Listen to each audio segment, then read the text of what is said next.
Hey everybody, Daryl Davey here with Oaken Hollow Games in the workshop, and I have some exciting news. I'm not 100% positive, but I think we've had our first successful print.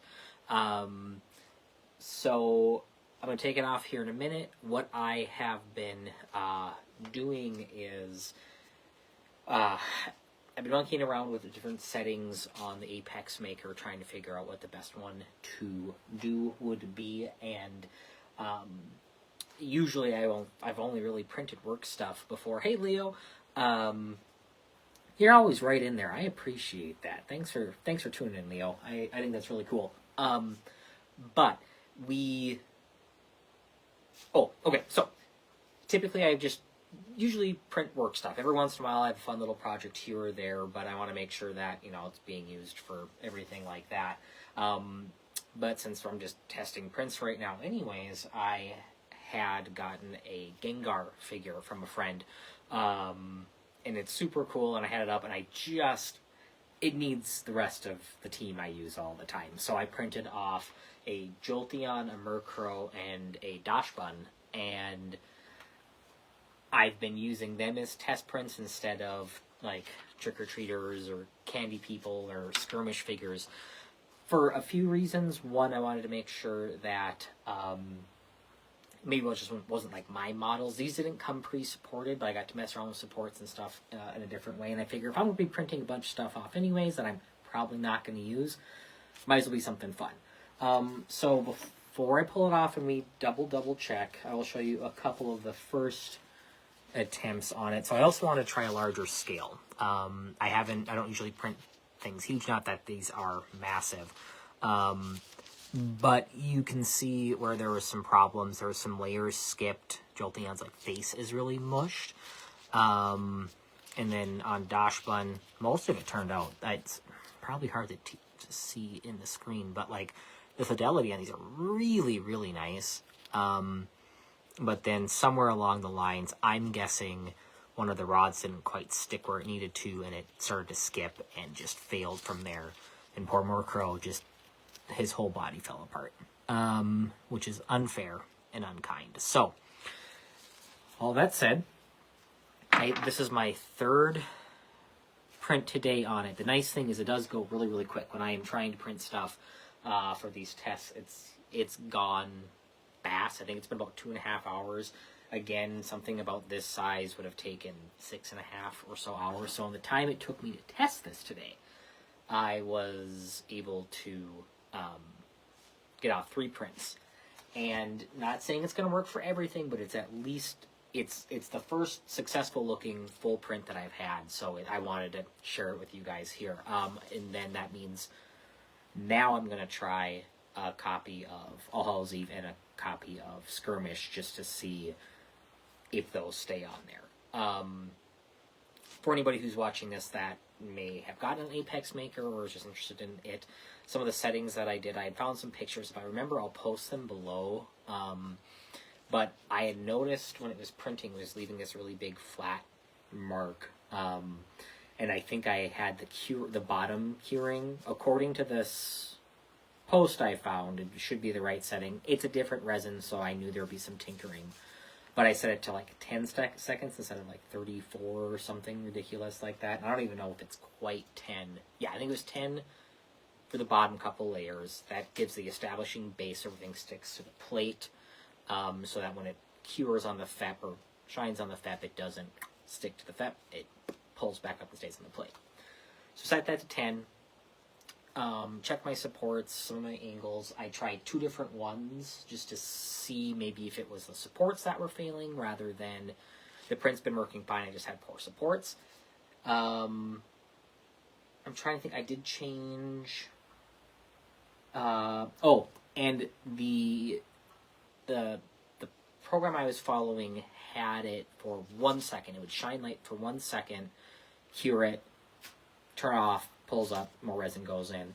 And I put it to 2.5 this time, and I think that might have been the ticket.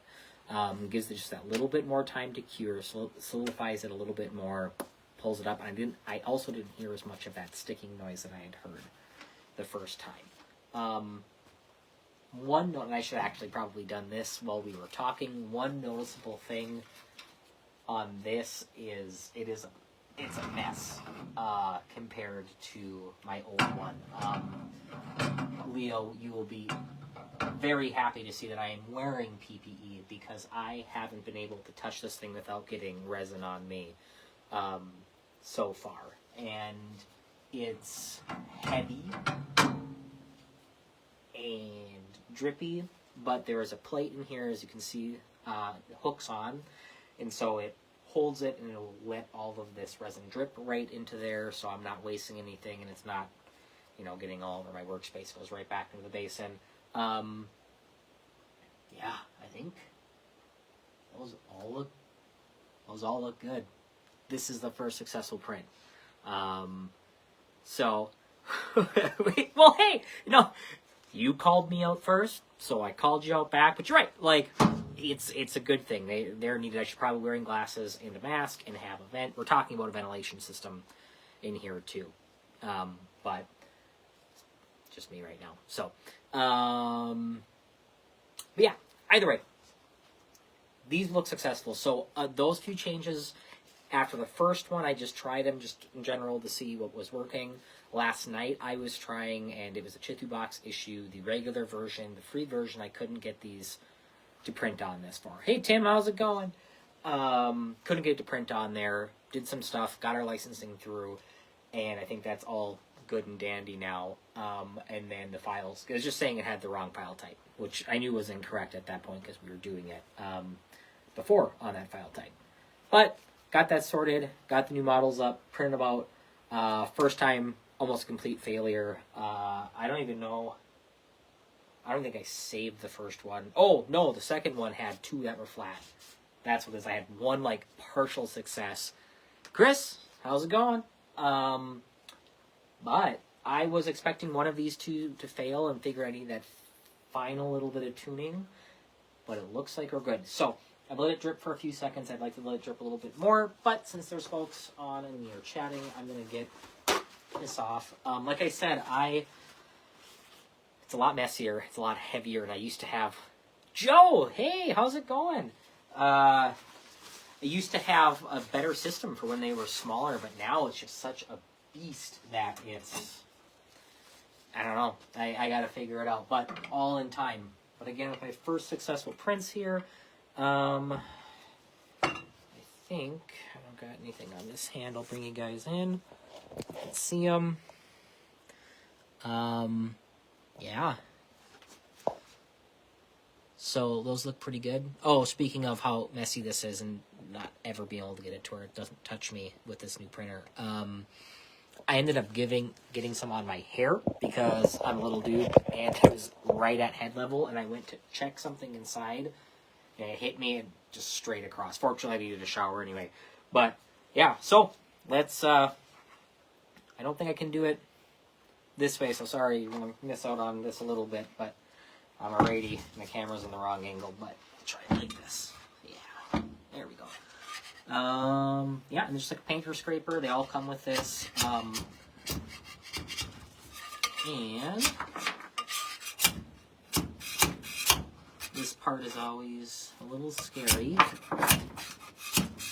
how to break something. There we go. Flip it. Move the good ones. I can't tell you how many times I have went to scrape a plate and left something underneath, and it didn't do so hot. Broke it, smashing it into something else. But...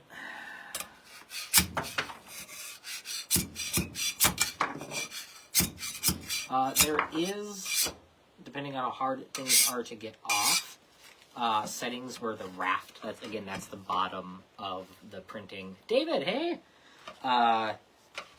That's the bottom of where these prints go. There's a way to give it more of a boat shape, it's called. So it's kind of like an angle on the bottom. So in theory,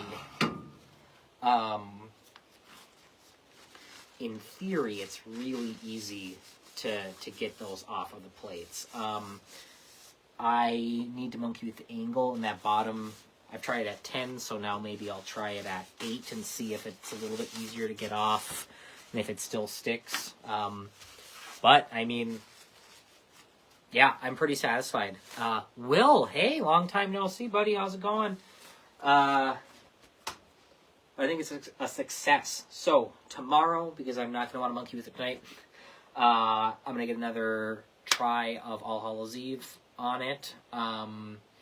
And then I'm going to also try some skirmish sets on there. So, and they shouldn't take super long, probably, now that, if this is dialed in and they hold, you should be able to finally start up. It's been hard to want to start because I was worried about it failing and not knowing how to correct it or to get onto it, and it was very worrying that if it doesn't work, what are we going to do? We're sunk on this, or how long is it going to take? We've got some stuff, especially in August with TeamCon and some other events and stuff coming up that I was very worried it wasn't going to get going, or we'd have to like redo everything. So one success doesn't mean it's always going to succeed, but it's a huge, huge step in the right direction. So I'm going to get these washed up, let you guys enjoy the rest of your evening, and if we have a successful print on All Hallows Eve tomorrow, I will do a video or some posts on that as well, or I might forget. Doesn't mean it didn't work, but that's how it is sometimes. But anyways, yeah, I'm going to get these cleaned up, let you guys have an evening. Thank you for tuning in. I will keep you posted on the progress as we, you know, get the treads off of this Apex Maker. So, you have a great night, and I will talk to you all soon.